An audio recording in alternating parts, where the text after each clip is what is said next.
നമസ്കാരം.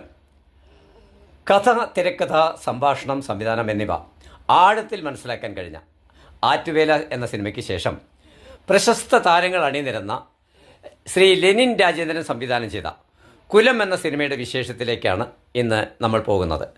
ആ സിനിമയുടെ പ്രൊഡക്ഷൻ മാനേജരായ എൻ്റെ പേർ വന്ന ടൈറ്റിൽ കാർഡിൽ നിന്നാവാം ഇന്നത്തെ തുടക്കവും.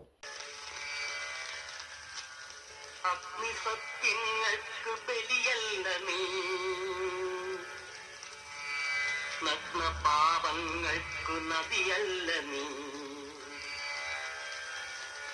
അശ്വവേഗങ്ങൾക്കൊരിരയല്ല കാലങ്ങൾ, നിന്നെ ഞാൻ അറിയുന്നു ഭദ്രേ, നിന്നേരിലെരിയുന്നു രുദ്രേ.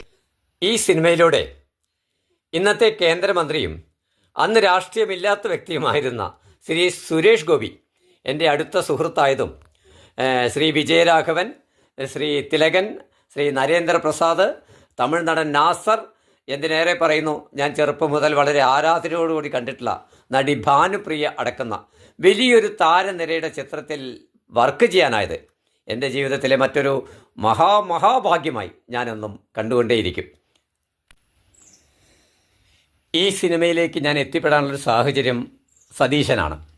സതീശൻ അന്ന് മണ്ണാർക്കാട് നടക്കുന്ന ഹിറ്റ്ലർ പ്രദേശ് എന്ന സന്ധ്യാമോഹൻ്റെ പടത്തിൽ പ്രൊഡക്ഷൻ മാനേജറായി വർക്ക് ചെയ്യുന്നുണ്ട്. അപ്പോൾ പുള്ളിക്ക് ഈ കുലം എന്ന സിനിമയും കിട്ടി. അപ്പോൾ ഒരേ സമയത്ത് വരാൻ കഴിയാത്തതുകൊണ്ട് എന്നെ വിളിച്ചു.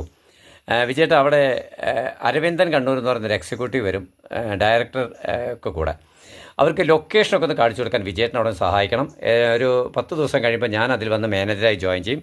അപ്പോൾ വിജയേട്ടൻ ലൊക്കേഷനൊക്കെ ഒന്ന് കാണിച്ചു കൊടുക്കാൻ കൂടെ ഉണ്ടാവണേ എന്ന് പറഞ്ഞത് പ്രകാരമാണ് ഷൊർണൂർ റെസ്റ്റ് ഹൗസിലെത്തി ശ്രീ അരവിന്ദൻ കണ്ണൂരിനെയും ശ്രീ ലെനിൻ രാജേന്ദ്രനെയും ഞാൻ കാണുന്നത്.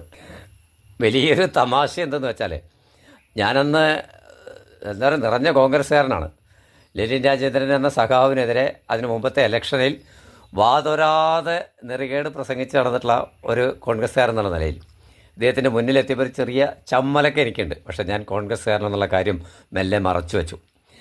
അത് കഴിഞ്ഞ് അരവിന്ദൻ കണ്ണൂർ കൂടി. അരവിന്ദൻ കണ്ണൂർ ഒരു സാത്വികനായ കണ്ണൂർക്കാരനാണ്, വളരെ സോഫ്റ്റായി പെരുമാറുന്ന ഒരു എക്സിക്യൂട്ടീവ്. സതീശൻ പറഞ്ഞ വിജയേട്ടൻ ഇവിടേക്ക് ഒന്ന് കാണിച്ചു തരണം എന്ന് പറഞ്ഞ് പരിചയപ്പെട്ടു. എന്നെ അത്ഭുതപ്പെടുത്തിയ മറ്റൊന്ന് എന്ന് പറയുന്നത്, നമ്മുടെ കവളപ്പാറക്കാരനായ ഷൊർണൂരിലെ ആറാണിക്കാരനായ ശ്രീ മുരളി എന്ന് പറയുന്ന ആളാണ് ലെനിൻ രാജേന്ദ്രൻ ഈ സിനിമയിലെ അസോസിയേറ്റ്. ഷൊർണൂരിൽ ഇങ്ങനെ അസോസിയേറ്റ് ഡയറക്ടറൊക്കെ ആയിട്ട് വർക്ക് ചെയ്യുന്ന മുരളി എന്നൊരു വ്യക്തി ഉണ്ടെന്നുള്ള കാര്യം പോലും അന്നാണ് ഞാൻ മനസ്സിലാക്കുന്നതും അദ്ദേഹത്തെ പരിചയപ്പെടുന്നതും. എന്തായാലും ഷൊർണൂരും പരിസര പ്രദേശങ്ങളും നമ്മുടെ കലാമണ്ഡലമൊക്കെ അതിൻ്റെ കഥയുമായി ബന്ധപ്പെട്ട് ഏറ്റവും ആവശ്യമുള്ളതാണ്. അപ്പോൾ അന്ന് കലാമണ്ഡലത്തിൻ്റെ